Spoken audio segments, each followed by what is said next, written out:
अस्सलाम वालेकुम दोस्तों, मां आहियां ज़ाहिद अली फ़हीम ऐं तव्हां ॾिसी रहिया आहियो Z80 ऑफिशियल यूट्यूब चैनल।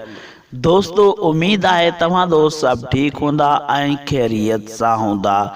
दोस्तों, अॼु जी हिन वीडियो में मां तव्हां दोस्तन के तकरार ड्रामे जे बारे में ॿुधाइण वारो आहियां। दोस्तों, पहिरियां भी वीडियो एक मूं ठाही हुई तकरार ड्रामे ते।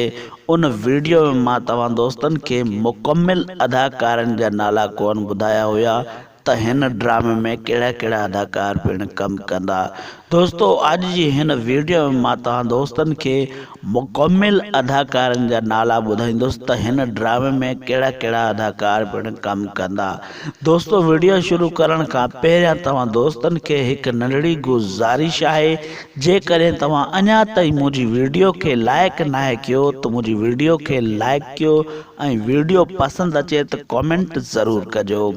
जी दोस्तों, मां तव्हां दोस्तन के ॿुधाईंदो हलां त तकरार ड्रामो सिंध टीवी चैनल जे लाइ तैयार थी रहियो आहे ऐं हिन ड्रामे में तमाम सिंध जा बेहतरीन नाले वारा अदाकार पिण कम कंदा, जीअं त ज़ुल्फ़कार बुर्दी, ज़ाहिद सदीकी, चौधरी असगर फ़हीम, सैयद मुनवर शाह, लाला रफ़ीक ज़ऊर, सत्तार नोहानी, गुलाम नबी भंड, खादिम हुसैन फ़हीम, शबीरा चन्ना, शमीम शेख, वहीदा अबड़ो, सनम गुल, इन्हनि खां अलावा ॿिया भी काफ़ी सिंध जा बेहतरीन नाले वारा अदाकार पिण हिन ड्रामे में कम कंदा।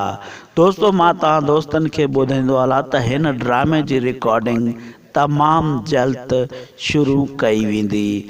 दोस्तों, हिन ड्रामे जो डायरेक्टर केर आहे ऐं राइटर केर आहे इहो भी मां तव्हां के ॿुधाईंदो हलां।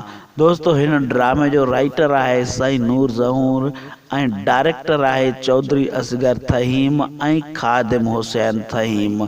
दोस्तों, ही ड्रामो सिंध टीवी चैनल जे लाइ तैयार थी रहियो आहे ऐं ही ड्रामो तमाम जल्द सिंध टीवी चैनल ते हलायो वेंदो।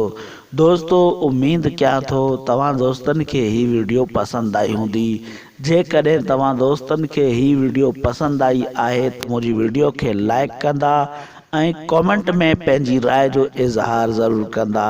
मेहरबानी दोस्तों, अल्लाह पाक तव्हां के खुश रखे, सलामत रखे।